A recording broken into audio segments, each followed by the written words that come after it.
Howdy, y'all. It's Curious Raven on this Creepypasta Saturday. How are y'all today? I hope great. We are going to read one story. It is called A Man Came at Closing Time, and it is by Saturdead. Not too long ago, I saw a viral video compilation of thieves in low-income areas.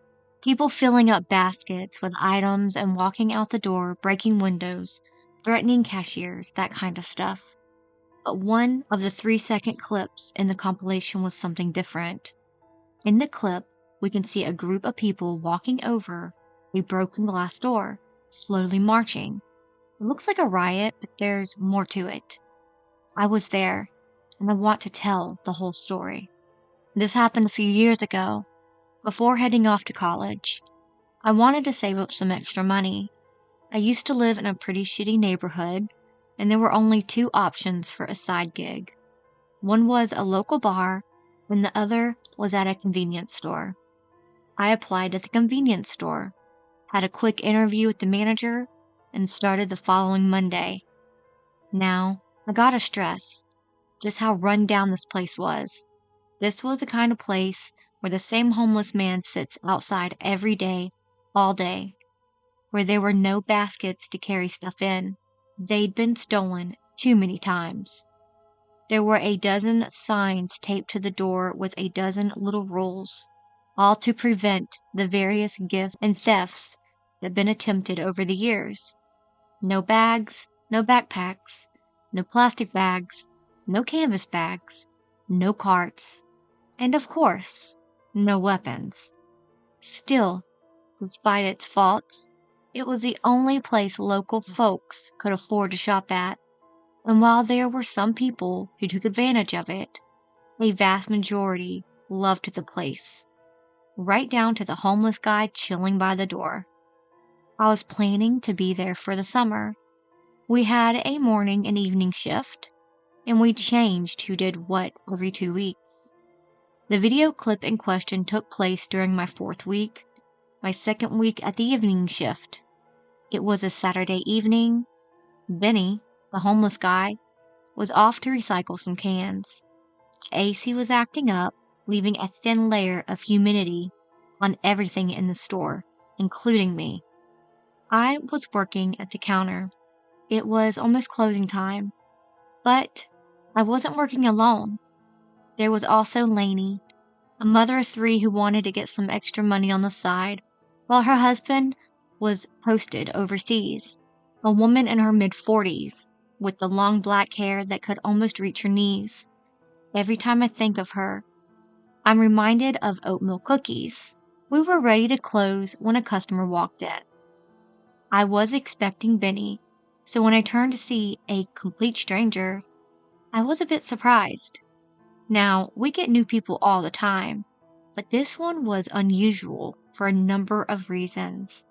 One, he was clearly not local. The guy was wearing a brand name blazer and custom tailored pants. 2, he was in a hurry. He was clutching his brown canvas bag, panting like a tired dog. I didn't get the time to ask him to hand it over, as per sign. You got salt?" he asked. "Mineral salt." "Yeah, go check." He was sprinting down the aisle before I had a chance to finish my sentence. Lainey peeked out from the dairy aisle with a raised eyebrow. I shrugged. Moments later, there was some commotion. I went to check on the guy and saw that he had pulled down 6 cans of salt onto the floor, opened them, and drowned his bag in it. He was whining and pleading, repeating, "Come on, come on, come on," over and over. He was in distress, like his life depended on it. I didn't know what to do. I was going to call the police, but wanted to de-escalate first. Still, I didn't want to talk to him. There was no telling what a guy in this state of mind might do. Instead, I stepped back, got my phone out, and talked to him as calmly as possible. "Sir, you can't do that in here," I said. "You need to pay and take this outside." There's no time," he said. I can't, I'm sorry." What happened next came out of nowhere. One moment I was looking at this crazy guy covering the ground in salt. Next moment, pandemonium. Lainey screamed at me from the front counter. The lights began to flicker, then die, leaving the store in sudden darkness. Running up to the front counter, my jaw dropped. Lainey had barely managed to close and lock the front door. There were at least 24 people outside, none of whom I recognized. These people were something else entirely. At first glance, there was nothing strange about them, but looking a little closer, you could see a few things were off. Example, there was a woman in a nightgown. She didn't have shoes on.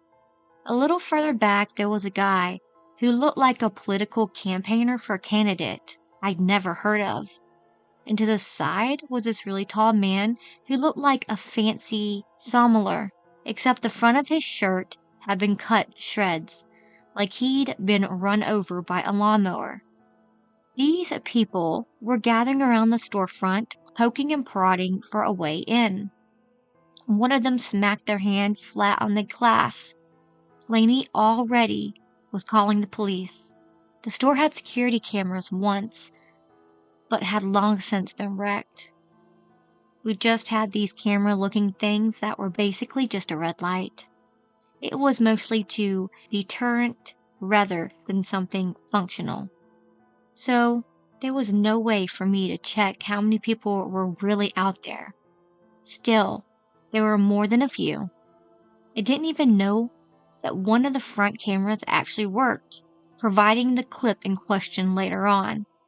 The strange man with the canvas bag was on his knees crying, full on wailing like a scared kid. It was eerie to see someone just break down like that. It's at that point you start to realize how serious something really is. We had managed to lock ourselves in.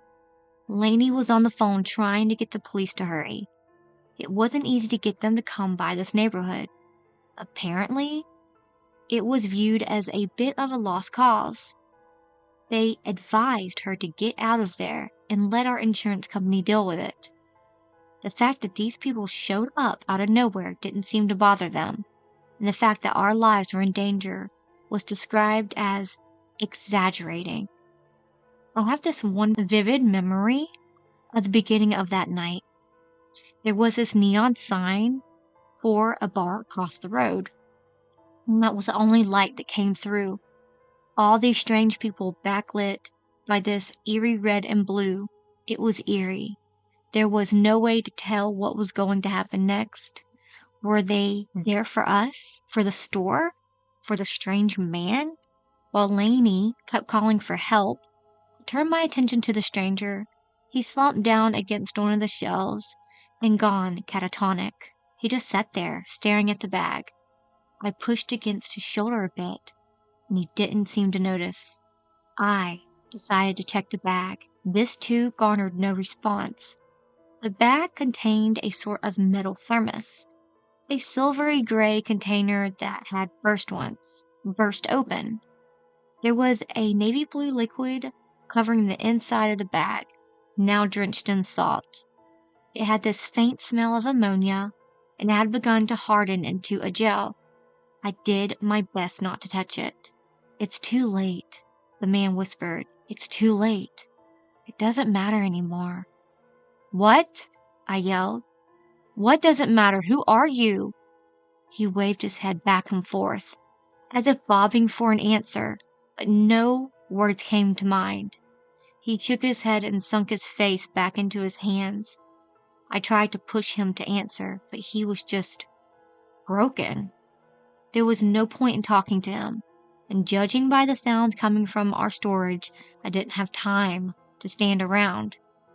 I could hear Lainey yelling at the emergency responder.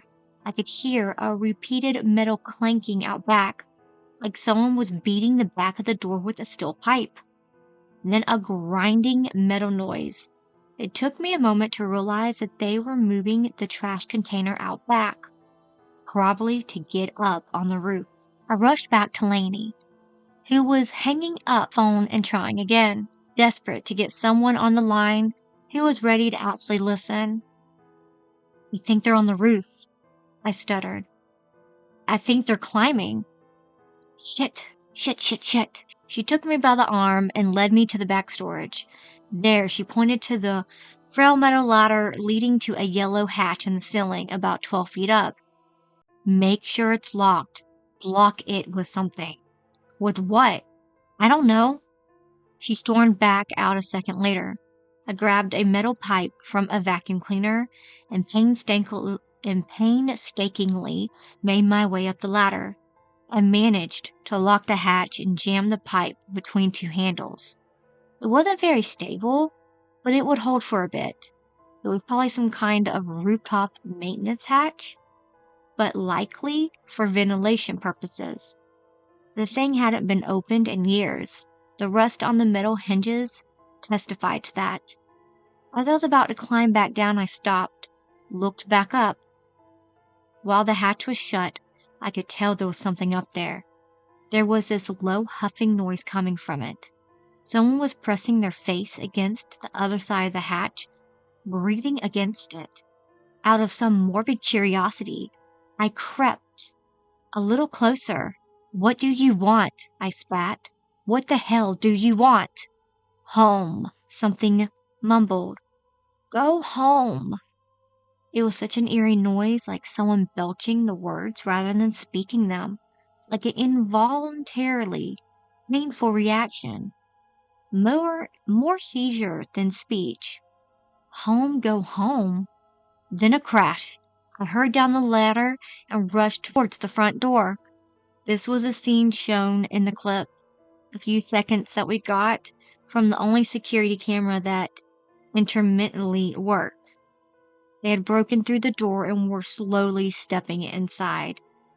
They didn't seem to be in a hurry. If anything, they seemed exhausted. For a second, Lainey and I just held our breath. There was no way to tell what was going to happen. Finally, a man with a crowbar stepped forward. He looked at us and belched up something dark that covered his chest. Then, as if nothing happened, he walked right past us. The others followed. They were heading to the aisle with the strange man and canvas bag. Lainey had given up on calling for help and had resorted to filming instead. It was helpless. The only thing we could do. We couldn't fight these people. We were outnumbered 10 to 1. I considered pushing past them and just running into the night, but I didn't want to go near them. There was no telling what happened if you provoked them. These weren't ordinary people. I can't tell you what was wrong, but I can tell you something was. What happened next, you can't see in the clip. 24 people descended on that aisle, picking up the canvas bag and tearing it apart. They were rubbing the contents of the broken thermos thing over themselves, climbing over one another to get every little drop of it. It looked like a snake pit of arms, heads, and legs. People just devolving into careless meat, completely devoid of conscious thoughts. Animals. Meanwhile, the strange man was just sitting there, catatonic, as a bag was torn to pieces. A handful of the intruders sort of flopped over. They lay flat on their backs, letting their legs and feet curl into something resembling dead branches. Others were making these excruciating, hungry, whining noises, desperately weeping at the empty bag. Then they turned their attention to the stranger. One of them clawed at his leg. He shook them off. The other did the same. "No," he said. "No, no." It was this weak little grunt, like the man was fighting himself to realize what was about to happen. Lainey and I shared a terrified look. "The fire extinguisher," Lainey whispered. "Get the fire extinguisher." It was across the store. As soon as I turned my back on them, I heard the strange man groaning, "No!" grow more desperate. I went from a mumble to an angry yell to a desperate plea. Then it was just screaming, blood-curdling scream. I got the fire extinguisher and ran back to the aisle, meeting Lainey halfway. She had this haunted look on her face and shook her head. She couldn't close her mouth, like her face was stuck in a panicked, silent scream. She covered her mouth with her hands, shaking like dry leaves. "Oh my God," she huffed. "Oh my fucking God." I didn't see much. There was blood, but like thick blood, chunks of it, tufts of hair, pieces of a torn shirt, bone. Couple intruders were rolling around the bloodied floor like it was catnip. Others were slowly getting up, disillusioned and desperate. One older man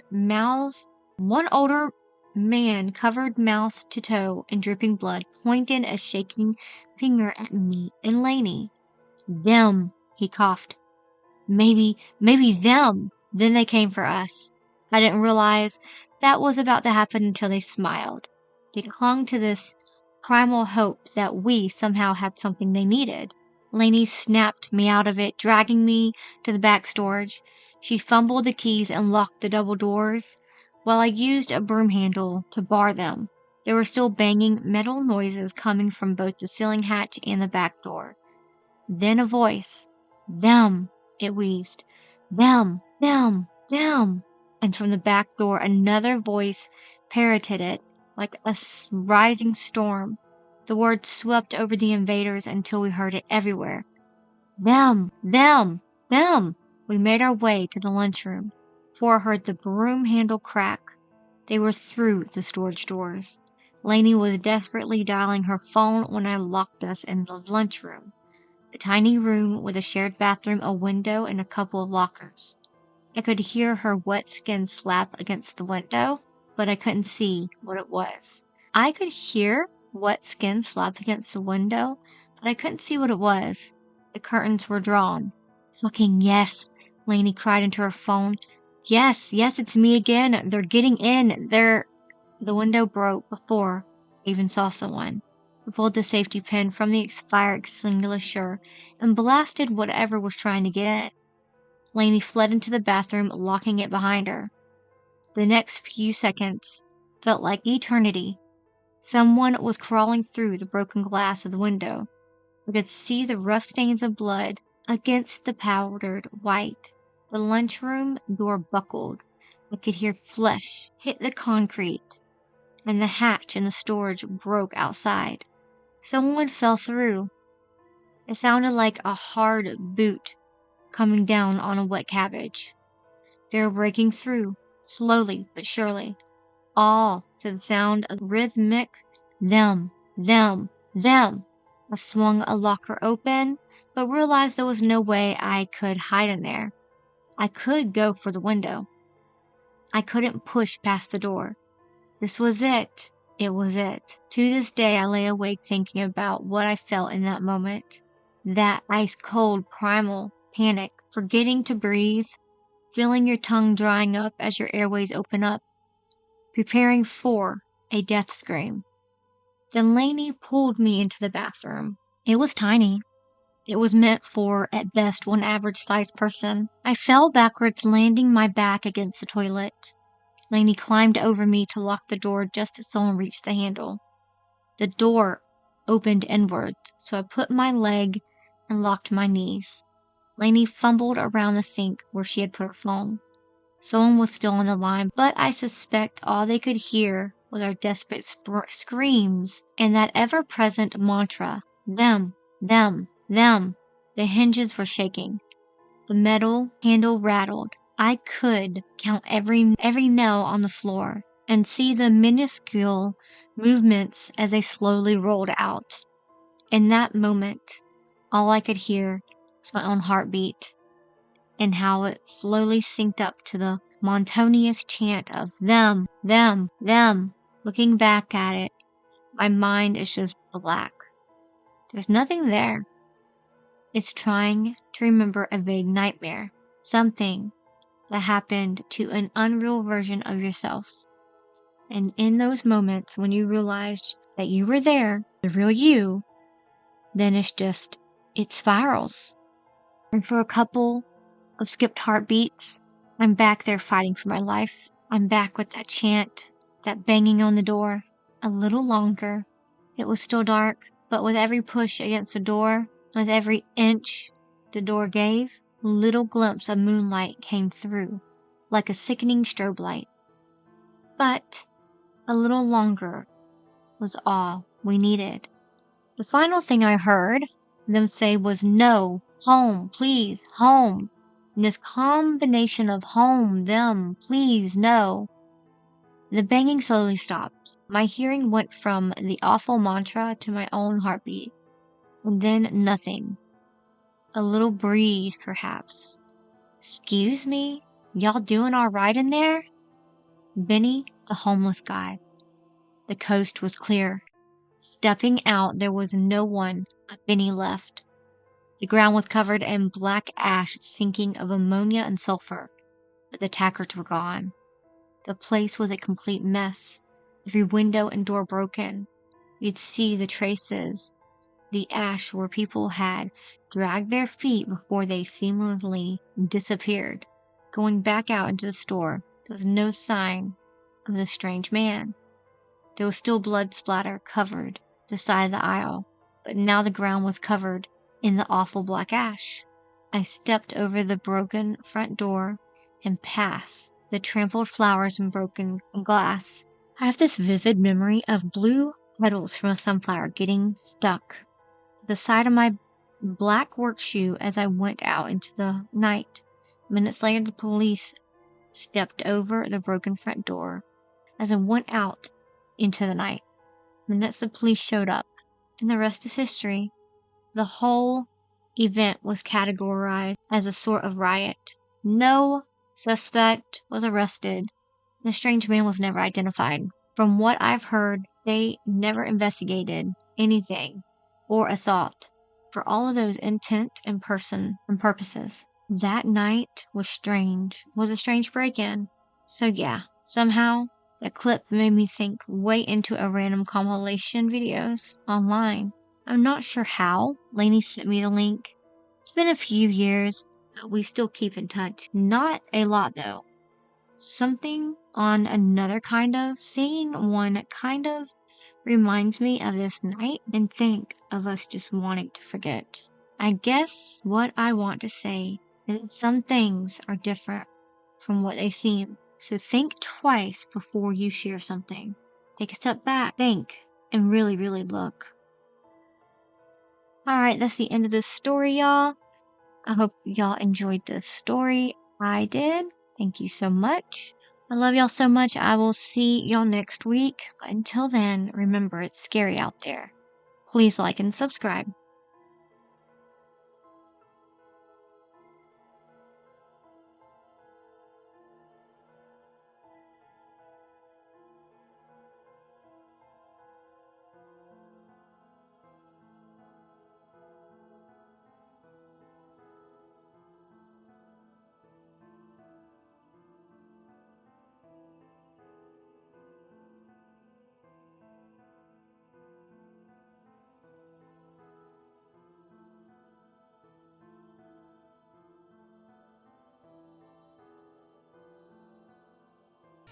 I live inside my own world of make-believe.